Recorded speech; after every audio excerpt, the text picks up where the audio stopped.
Le vilain petit canard. Par un bel après-midi d'été, une maman canard est confortablement installée sur son nid.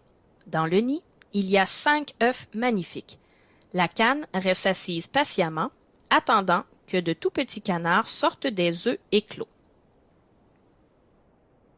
Le papa canard attend aussi. Il passe et repasse devant le nid, se demandant pourquoi les œufs mettent si longtemps à éclore. Enfin, maman canard pousse un cri de joie. Les œufs s'agitent. Maman canard quitte le nid et s'installe à côté avec papa canard.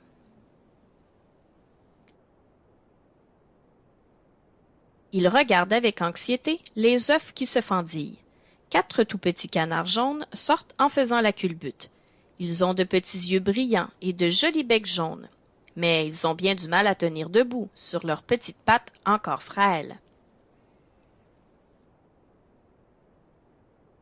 Papa et maman canard continuent à regarder le nid, car le 5e œuf, le plus gros, n'est pas encore éclos.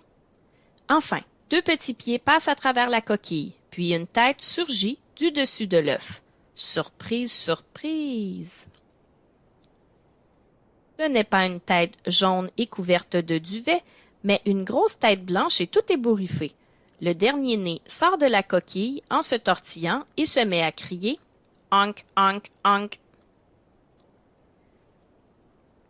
C'est vraiment un petit canard bizarre, dit papa canard. Et pourquoi dit-il « Honk, honk, honk » alors que les autres font « Coin, coin, coin ».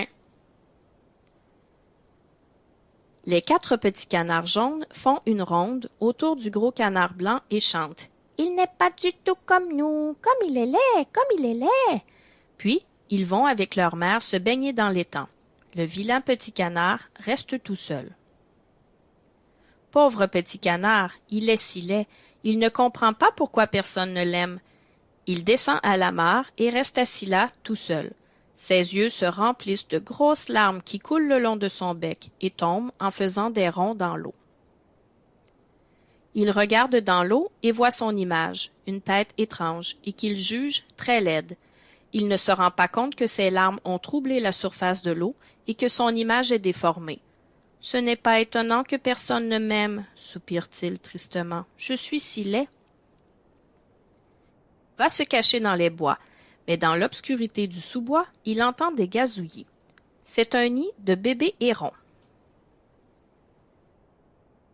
Il saute dans le nid douillet et essaie de chanter avec les petits hérons. « Honk, honk, honk !»« Tu ne chantes pas juste !» crient les oiseaux. « Ta maman devrait t'apprendre à chanter. »« Ma maman ne m'aime pas !» répond tristement le vilain petit canard.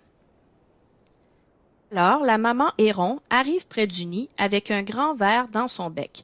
Avant qu'elle ait eu le temps de le donner à ses bébés, le vilain petit canard l'attrape et le mange. La maman héron n'est pas contente du tout, et elle chasse le vilain petit canard du nid. « Va-t'en, et ne reviens pas, vilain garnement, » dit-elle.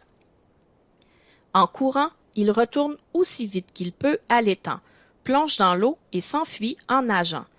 Il regarde autour de lui et voit un canard magnifique avec une tête rouge et des ailes bleues. Le canard ne lui dit pas de s'en aller. Au contraire, il semble même lui sourire. Le vilain petit canard est très content. Il monte sur le dos du canard et saute dans l'eau. Mais il ne sait pas que c'est un canard en bois que les chasseurs utilisent comme piège pour attirer de vrais canards. Il croit enfin avoir trouvé un ami. Il remonte sur le canard et cette fois plonge en relevant le bec. Plouf! Il atteint la surface de l'eau et va jusqu'au fond de l'étang. Mais en remontant à la surface, il se cogne durement la tête contre le ventre du canard en bois. Il coule doucement jusqu'au fond obscur de l'étang. Puis, il essaie faiblement de se hisser sur le bord. « Personne ne m'aime, non, personne, parce que je suis laid à faire peur, » pense-t-il.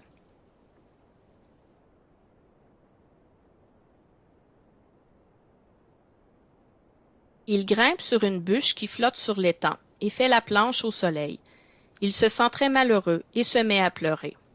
Honk, honk, honk. Mais que se passe-t-il? Honk, honk, honk.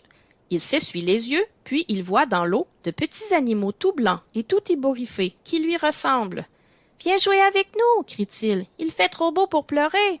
Le vilain petit canard sèche ses larmes et saute du tronc d'arbre. Il joue à toutes sortes de jeux. Quelle fête! Tout le monde s'amuse beaucoup.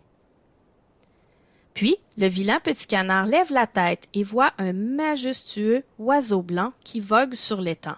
C'est le plus bel oiseau du monde, pense le vilain petit canard.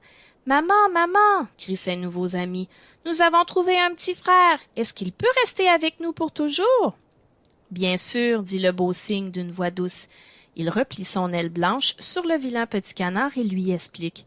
Tu n'es pas du tout un petit canard. Tu es un petit cygne, et un jour, tu seras le roi de l'étang.